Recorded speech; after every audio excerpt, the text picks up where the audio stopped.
बिस्मिल्लाहिर्रहमानिर्रहीम। हाँ जी, इस वक्त जो काम कंटिन्यू कर रहे थे ये टर्मिनोलॉजी ज़रा समझ लें। ए डिव डी जिस जगह कहीं लिखा हुआ हो, ए मॉड डी किसी जगह लिखा हुआ, तो इसका मीनिंग होता है ए को डी पर डिवाइड किया गया। इस तरह से ए को डी पर डिवाइड किया गया।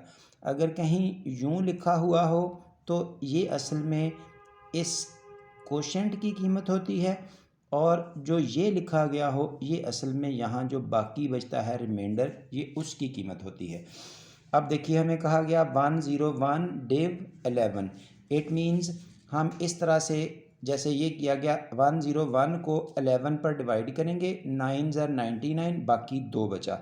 जो ये ऊपर वाला स्टेटमेंट है वो आपके पास इस चीज़ का नाम है, कोशेंट का नाम है, और जो ये नीचे वाला आंसर है वो आपके पास इस तरह से इस वाले का नाम है रिमाइंडर का। ये दोनों क्वेश्चन अब पैरेलल हो रहे हैं। तो इस फर्स्ट वाले का आंसर हो गया 9, इस वाले का हो गया ये स्टेटमेंट। हाँ जी, आगे देखिए, ये -11 mod 3। अब हुआ क्या है, यहाँ पर -11 को हम यूँ 3 पर डिवाइड कर रहे हैं। तो यहाँ पर अगर कोई 3 3 ज़र 9 करेगा, अब बाकी क्या बचा, -2। ये रॉन्ग स्टेटमेंट है। इसमें रिमाइंडर आप ये लिखेंगे, क्वोशेंट आप ये लिखेंगे। जो रूल है वो क्या है, डिवाइज़र और ये वाला रिमाइंडर दोनों हमेशा पॉजिटिव होंगे। तो ये रिमाइंडर तो बच रहा है नेगेटिव। इट मीन्स यहाँ ये 4 पे डिवीजन होगी, ये बनेगा 12। अब जो रिमाइंडर होगा वो 1 होगा।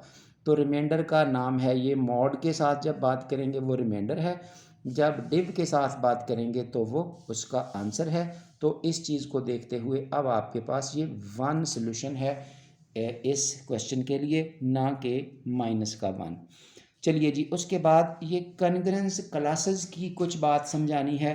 कन्ग्रेंसी मीन्स यूँ है कि एक नंबर है आपके पास, से इन्हीं से समझ ले, 20 11 are both divided by 3 separately. हमने जब 20 को 3 पे डिवाइड किया, 3 6 ज़र 18, रिमाइंडर इज़ 2। जब हमने 11 को 3 पर डिवाइड किया तो 3 3 ज़र 9, रिमाइंडर इज़ 2। दो डिफरेंट नंबर थे, उन दोनों डिफरेंट नंबर का जो डिवाइज़र है वो सेम है।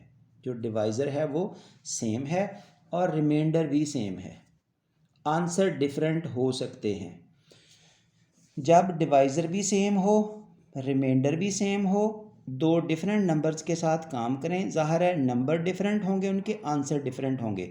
रिमाइंडर और डिवाइज़र सेम है तो उस वक्त उन दोनों नंबरों को यूँ कहा जाता है, दीज टू नंबर्स आर कन्ग्रेंट।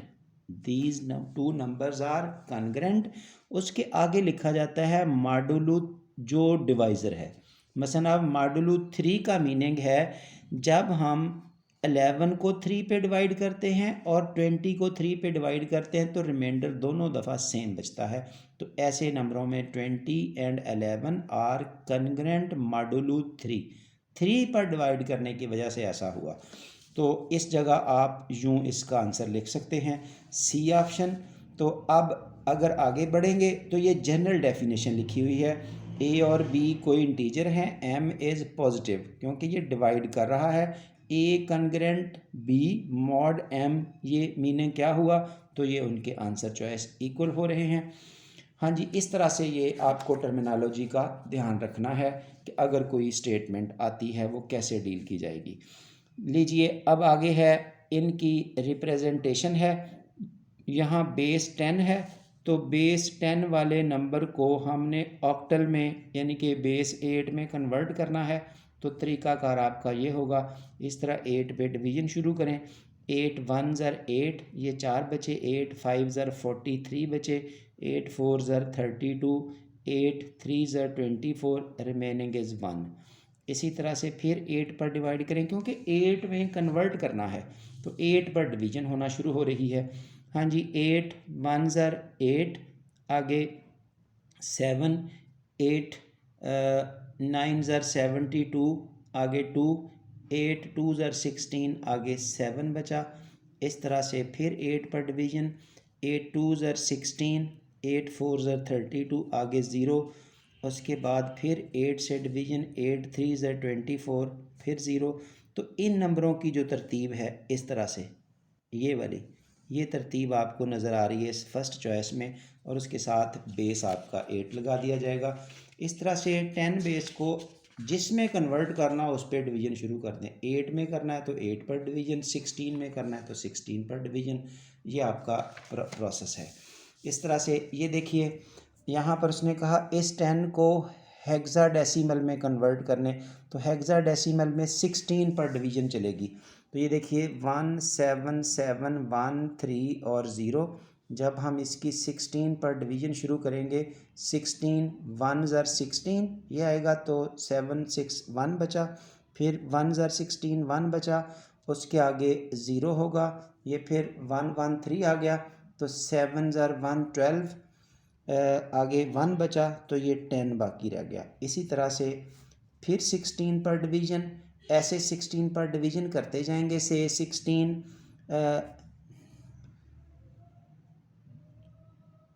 6 और 96, नीचे 14 बचे, तो 1 4 7 16 9 ज़र 144, बाकी 3 बच गया, वंस अगेन 4 ज़र 64, इधर 5 बच गया। ये देखिए जब आंसर लिखना है 4 5 3 4 5 3, वो जो 10 है वो एज ए ग्रुप है। अब 10 की जगह क्या लिखा जाएगा, ये हमारा इस वक्त इशू है। जो 10 की जगह लिखने का तरीका है, 0 से लेकर 9 तक तो डिजिट चलते हैं 16 ऑक्टल में, उसके बाद जो 10 होगा उसको ए लिखा जाता है, जो 11 है उसको बी लिखा जाता है, जो 12 है उसको सी लिखा जाता है, जो 13 है उसको डी लिखा जाता है, जो 14 है उसको ई लिखा जाता है, जो 15 है उसको एफ़ लिखा जाता है। ये 16 में आपको नंबरों की डिवीज़न मिलेगी। इस तरह से जिस नंबर को आपने प्रॉपरली मेंटेन करना है, उसकी जगह जहाँ जहाँ ये रिमाइंडर बचेंगे उनकी जगह पर इसके मुताबिक आपने एडजस्टमेंट करनी है। अब 177 ज़ाहिर है यहाँ पर जो डिवीज़न है वो प्रॉपरली मेंटेन नहीं हो सकी, तो इस प्रॉपर मेंटेन डिवीज़न के बाद आप ये स्टेटमेंट बचाएंगे और आपको आंसर चॉइस मिल जाएगा ए वाला। हाँ जी, 115 इन बाइनरी रिप्रेजेंटेशन। अब 115 जब बाइनरी रिप्रेजेंटेशन की बात करेंगे तो 2 पर डिवाइड करना शुरू कर दें। 2 5 ज़र 10, तो 2 7 ज़र 14, 1 रिमाइंडर, फिर 2 से 2 ज़र 4, 2 8 ज़र 16, बाकी 1 बचा, फिर ये 14 पे 0 रिमाइंडर, फिर ये 7 पे 0 रिमाइंडर, फिर ये 3 पे 1 रिमाइंडर, और फाइनली 1 पे 1 रिमाइंडर। अब आपकी ये वाली जो लाइन है ये बेस 2 के साथ इधर आंसर चॉइस में अवेलेबल होगी। इस तरह से लिखना शुरू कर दें। तो ये तरीक़ाकार चलता है किसी को रेलेवेंट बेस में कन्वर्ट करने का। D16 in binary representation. अब इसकी जब बाइनरी रिप्रेजेंटेशन करनी है तो D का मीनिंग इधर से नोट करें, D के अगेंस्ट ये बनता है 13। तो अब 13 की बाइनरी रिप्रेजेंटेशन शुरू कर दें। जब 13 की बाइनरी रिप्रेजेंटेशन शुरू करेंगे तो 2 6 ज़र 12, 1 बचा, 2 3 ज़र 6, 0 बचा, 2 1 ज़र 2, 1 बचा, तो अब 1 1 0 1 ये आपके पास स्टेटमेंट बची इन बेस 2। ये देखें इस लाइन को अरेंज करते हुए उसी तरतीब से। तो अब आप आंसर चॉइस पे टिक कर सकते हैं 1 1 0 1 ये बेस 2 के साथ। Value of this product. अब दो नंबरों को मल्टीप्लाई कैसे करना है, ये देखिए 11 बेस 2 फिर 11 बेस 2, जो नॉर्मल मल्टीप्लिकेशन का तरीका है। 1 को लेके दोनों से मल्टीप्लाई किया, फिर इस 1 को लेके दोनों से मल्टीप्लाई किया। अब जब ऐड कर रहे हैं ये 1 1 और 1 2, तो 2 को बाइनरी में कन्वर्ट करके लिखना है। 2 का जो बाइनरी रिप्रेजेंटेशन है वो 10 होगा, उसका 0 लग गया, ये एक आगे कैरी हो गया, वो कैरी यहाँ आ गया 1 और 1 2, उसका फिर ये 10 बना। तो इस तरह से आपके पास यूँ स्टेटमेंट आएगी। इस 15 की आंसर चॉइसेस डी। ये छोटी छोटी मल्टीप्लिकेशंस अब आप डील कर सकते हैं। हाँ जी, ये चंद डेफिनेशंस नोट कीजिए। Which pair is the pair of twin prime. Twin prime वो होते हैं जो प्राइम नंबर्स भी हों और इकट्ठे इकट्ठे हों, ट्विन मीन्स दो इकट्ठे इकट्ठे प्राइम नंबर हों, उन दोनों में डिफरेंस 2 का हो। जैसा कि ये देखिए 2 और 3 दो प्राइम नंबर हैं, जब इनका डिफरेंस लेंगे 3 - 2 1 आएगा, ये ट्विन प्राइम नहीं है। ये 13 और 17 दो प्राइम नंबर्स हैं, जब इनका डिफरेंस लेंगे तो ये 4 आ जाएगा, ये ट्विन प्राइम नहीं है। ये 11 और 9 इनका डिफरेंस तो 2 नज़र आ रहा है, लेकिन ये 9 प्राइम नहीं है, ट्विन प्राइम की बात हो रही है। ये 17 19 दोनों प्राइम भी हैं, उनका डिफरेंस भी 2 है, so these are twin primes. फिर देखिए मसलन 5 और 7 ये दोनों ट्विन प्राइम्स हैं, 29 31 ये दोनों ट्विन प्राइम्स हैं। इस तरह से आपको जजमेंट हो जाएगी, इससे ज़्यादा एग्जांपल्स की भी। सिर्फ 5 और 7, इसी तरह 3 और 5 ये भी दोनों ट्विन प्राइम्स हैं, ठीक है ना। ऐसे जिस जिसका डिफरेंस 2 का हो, वो इकट्ठे इकट्ठे हों, दोनों का क्लोज हों आपस में, तो उनको ट्विन प्राइम कहते हैं। आगे एक नंबर आ रहा है, ये विच of the following number is perfect. Perfect number वो होता है जिसके आप फैक्टर्स बनाएं। ये देखिए 28 है, इसके फैक्टर्स 1 2 4 7 14 और 28 ऑल फैक्टर्स बना लें। जिस नंबर को चेक कर रहे हैं वो छोड़ के जो उससे पिछले वाले फैक्टर्स हैं उन सब का सम करें, उन सब का सम करें। अगर वो सम आपका उस आखिरी नंबर से मिल जाए तो वो नंबर होता है परफेक्ट नंबर। जैसे 28 परफेक्ट है। अब देखिए ये 12 है, 12 के फैक्टर्स बनाएंगे 1 2 3 4 6 12। 12 छोड़ के अगर बाकियों को हम सम अप करते हैं 1 + 2 + 3 + 4 + 6, 6 4 10 3 13 और 2 15, ये 16 बन गया, वो उसके बराबर नहीं आया 12 के, तो इसलिए ये परफेक्ट नंबर नहीं है। इसी तरह 6 ले लें, 1 2 3 6 ये इसके फैक्टर्स हैं। अगर 6 को छोड़ के बाकी तीनों को ऐड करते हैं तो ये आपके पास 6 बनता है, तो 6 भी एक परफेक्ट नंबर है। ये परफेक्ट नंबर और ट्विन प्राइम की जो डेफिनेशन है वो अप्लाई करके आपको यहाँ आर्टिकल समझा दिया गया। हाँ जी, मज़ीद आगे बढ़िए। ग्रेटेस्ट कॉमन डिवाइज़र, जो ग्रेटेस्ट कॉमन डिवाइज़र है वो GCD आमतौर पर होता है। ये यहाँ से हमने इसके फैक्टर्स लेने हैं और वो भी तमाम प्राइम फैक्टर्स से। 8 और 3 24 बनता है, तो इसके 2 × 2 × 2 × 3 ये हो गए प्राइम फैक्टर 24 के। इसी तरह 28 के जब प्राइम फैक्टर बनाएंगे 7 और 4 विच आर 7 × 2 × 2 ये प्राइम फैक्टर 28 के, ये प्राइम फैक्टर आपके हो गए इसके 24 के। इनमें से जब GCD लेना है, GCD होता है common part, only common factors. ये देखिए आपका 2 और 2 कॉमन हो गया, उसके बाद ये अगला 2 और अगला 2 कॉमन हो गया, तो ये 4 हो गया GCD। यहाँ पर ये 4 GCD। इसी तरह जब LCM लेने की बात करेंगे, least common multiple, least common multiple तो कॉमन और नॉन कॉमन दोनों लेने हैं। जैसा कि 2 और 2 दोनों में कॉमन हो गए, 2 और 2, उसके बाद ये 3 7 नॉन कॉमन है, एक 2 भी बचा हुआ है जो ये वाला नॉन कॉमन था। तो अब इनका जो प्रोडक्ट है दैट इज़ LCM, 7 2 ज़र 14 और मिला के ये 168 हो गया। LCM और GCD का ये आपको डिफरेंस नज़र आ गया। हाँ जी, उसके बाद ये अगला नंबर आ रहा है, which of the following numbers is not Mersenne prime. हाँ जी, which of the following numbers is not Mersenne prime. अभी मेर्सन प्राइम की मैं डेफिनेशन बताता हूँ, फिर आपको ये अंडरस्टैंडिंग हो जाएगी कि मेर्सन प्राइम नंबर किसको कह रहे हैं। फ़िलहाल ये GCD वगैरह को पूरा कर लें ताकि टाइम उसमें ये नई बहस ना आए आगे। ये GCD और LCM के रिलेटेड काम पूरा कर लें, टाइम जितना है इस वक्त वीडियो में।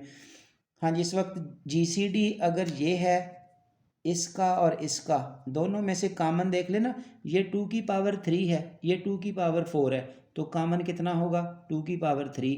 ये 3 की 5 है, ये 3 की 3 है, कॉमन कितना होगा 3 की 3। ये आपका हो गया GCD।